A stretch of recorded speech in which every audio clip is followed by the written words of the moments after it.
ঈদের নতুন কালেকশন, ঈদের নতুন কালেকশন ওই দোকানদাররা ফ্যাশন করে দিলে।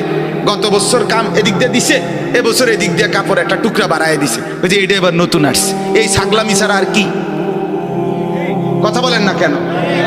আপনার জুতার মধ্যে আলগা একটা ফিতা লাগাই দিছে, ওই যে এটা এবার নতুন আইছে। বেকুব ছুটছে নতুনটা লেগে। নাইলে এটা কি মনে করেন গত বছর জুতা পায়ে ফিনতো, এবছর নতুন আসছে জুতা মাথাত ফিনতে, তাইলে না এটা সম্পূর্ণ ভিন্নতা হইতো।